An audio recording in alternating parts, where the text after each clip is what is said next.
May mga sandali sa buhay natin na akala natin ay normal lang. Isang tipikal na araw, isang pamilyar na amoy, isang paulit-ulit na gawain. Pero sa likod ng bawat normal na sandali, may nakatagong pinto. Isang pinto na kapag aksidente mong nabuksan, ay hindi mo na alam kung paano muling isasara. Ito ay ang kwentong ibinahagi ng isa nating taga-suporta mula sa La Union. Ito ang kwento ni Aika. Pakinggan natin. Magandang araw po sa inyo.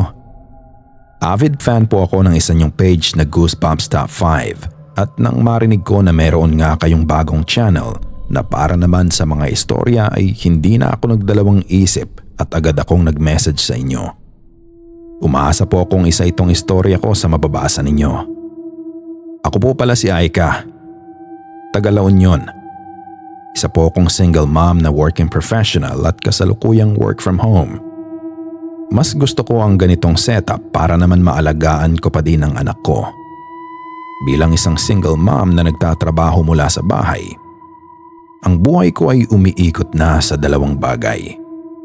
Ang aking trabaho at ang kaisa-isa kong kayamanan, ang aking anak na si Jaika. Marami ang nagsasabi na ang mga introvert na katulad ko ay may sariling mundo. At sa tingin ko ay totoo yon. Mas gusto ko ang ganitong setup. Work from home, walang masyadong kausap kundi ang monitor ng laptop ko at ang maliliit na kamay ni Jaika na laging humihila sa damit ko para maglaro. Hindi ako mahilig magkwento sa mga kapatid ko o sa mga pinsan ko. Nahihiya kasi ako. Baka isipin nila na babaliw na ako. O baka isipin din nila na masyado lang akong pagod. Pero ang kwentong ibabahagi ko sa inyo ngayon, hanggang sa mga sandaling to, nangyayari pa rin siya. At ang takot, hindi siya nawawala. Lalong lumalalim ang bawat gabi.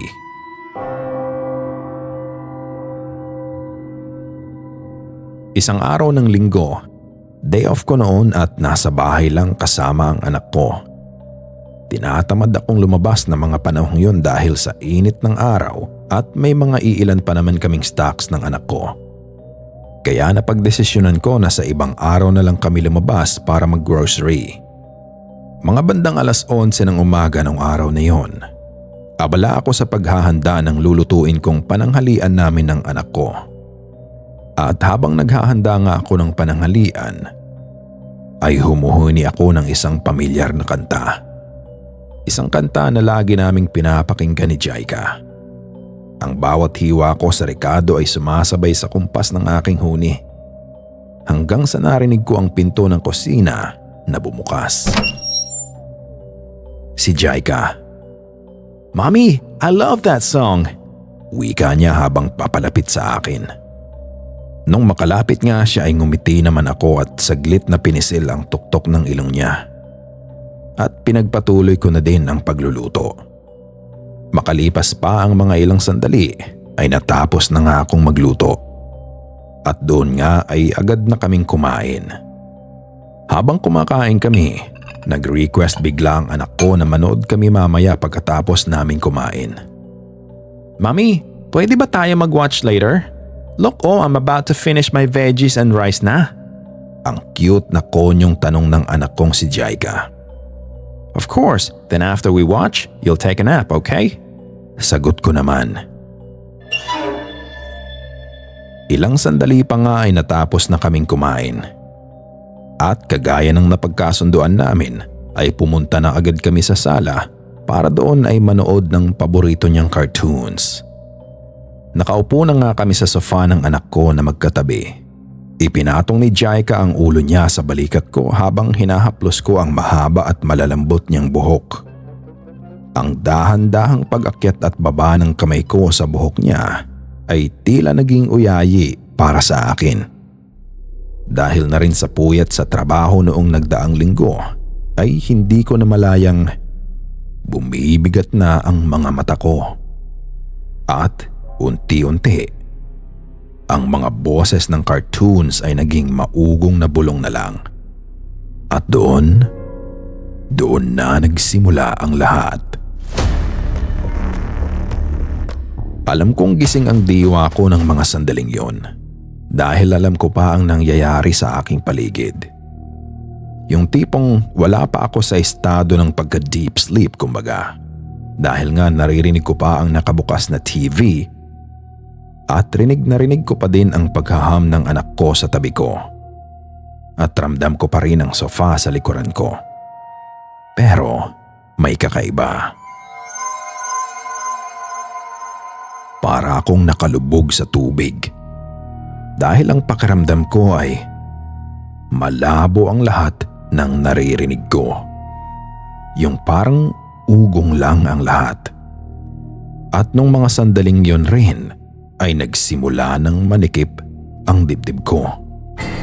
Hanggang sa nahihirapan na akong huminga. Para akong dinadaganan ng isang kung anong mabigat na bagay sa dibdib ko. Sinubukan kong sumigaw. Binuka ko ang bibig ko para tawagin ang pangalan ni Jaika. Pero walang lumalabas na tunog. Kahit isang bulong, wala. Sinubukan kong igalaw ang mga braso ko, pero para silang nakabaon sa semento. Hindi ko maigalaw. Jaika, can you please wake mommy up? Help me anak, please! Sigaw ko. Pero walang boses ang lumalabas kahit anong pilit ko. Dahil na nga rin sa kaba ay kinurot ko ang mga braso ko at ramdam ko ang sakit. Ibig sabihin, gising ako at hindi ito isang panaginip. Kaya sinubukan kong igalaw ang mga daliri ko sa paa. At naigalaw ko naman, pero hindi pa rin nawawala ang kaba ko. Dahil habang nangyayari ang mga ito, ay hindi pa rin nawawala ang sakit sa dibdib ko. Hindi pa rin nawawala ang paninikip nito at nagsimula na rin akong habulin ang hininga ko. Ilang sandali pa nga ay sinubukan kong igalaw ang buong katawan ko. At naigalaw ko naman. Kaya doon ay nabuhayan ako ng loob. Nagawa ko ngang umupo at habang hawak ang dibdib ko. At nung mga oras na yon ay ilang beses kong piniling ang ulo ko para mawala ang labis na antok na nararamdaman ko. Alam mo yung pakiramdam na gusto mong gumising, pero sa sobrang antok mo ay mas pinipili ng katawan mo ang magpahinga. Ganoon ang pakiramdam. At dahil nga sa mga oras na yon ay gusto pa ring sumara ng mga mata ko na para bang sobrang antok ko at ang hirap labanan yon. Maya-maya pa, may isang bagay na lalong nagpatindi ng kabang nararamdaman ko.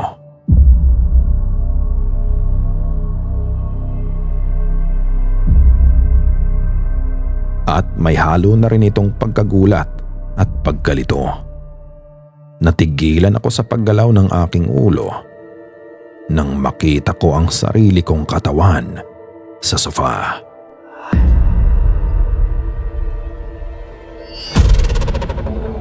Nakikita kong nakahiga ang sarili ko habang katabi ang anak ko. Dumadagundong ang puso ko sa kaba sa mga sandaling yon. At hindi ko na alam ang gagawin.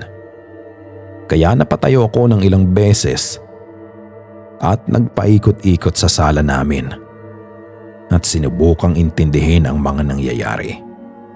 Tumingin ako sa paligid. Ang sala namin ay pareho pa rin naman. Pero ang isang bagay na hindi ko maintindihan ay ang nakikita kong sarili kong katawan na naroon sa sofa, katabi ng anak ko. At habang nakatitig nga ako sa katawan ko, ay pinipilit kong unawain ang mga nangyayari. may pumasok sa isip ko. Baka espiritu ko to? At kung totoo man, kailangan kong makabalik sa katawan ko. Sabi ko sa sarili ko.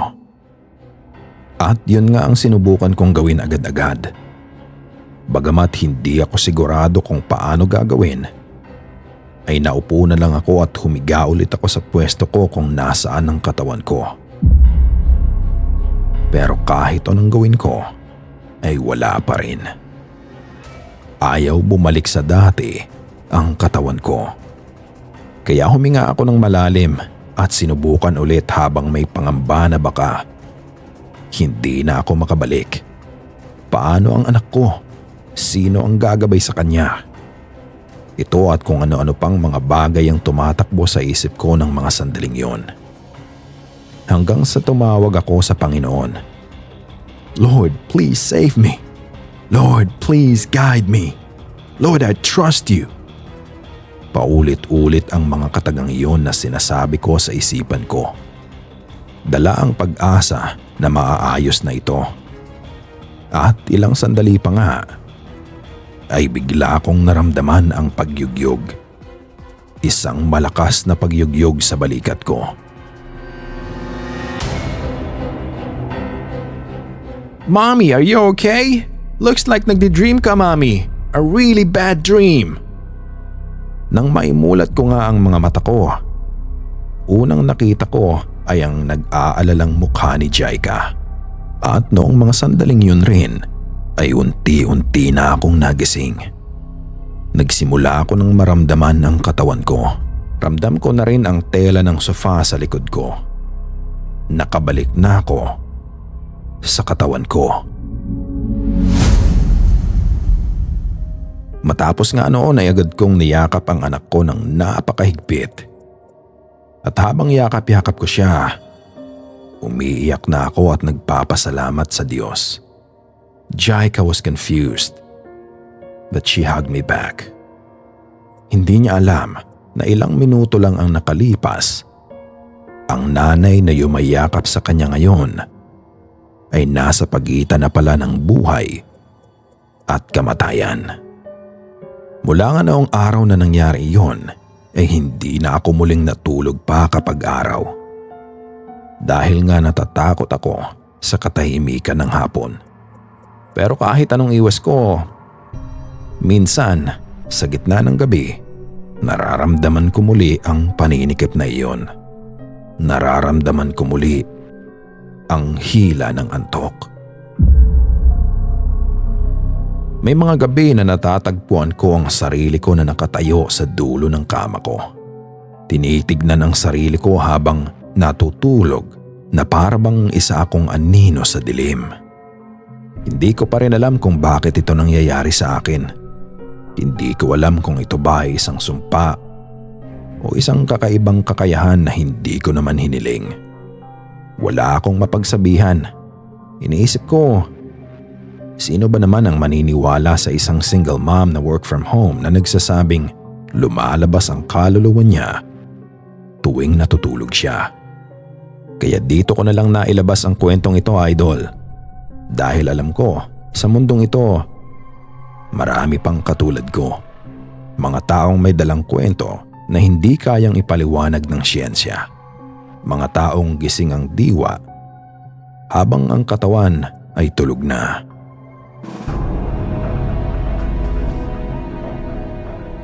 Sa inyong mga nakikinig din, mag-iingat kayo kapag naramdaman nyo na ang bigat sa inyong dibdib. Kapag narinig nyo ang muffled na tunog sa paligid nyo at kapag nakita nyo ang sarili nyong nakahiga sa kama, huwag kayong bibitaw. Dahil baka sa oras na pumikit kayo, wala na kayong katawang babalikan. At higit sa lahat, huwag bibitaw sa Panginoon. At alam kong siya rin ang naging susi, kaya nakabalik ako sa katawan ko nang mangyari sa akin ito. Hanggang dito na nga lang, idol, at maraming salamat sa pagkakataon na maibahagi ang aking kwento. Ako si Aika, isang ina na patuloy na nakikipaglaban sa pagitan ng dalawang mundo. Maraming salamat sa pakikinig at hanggang sa muli, Aika.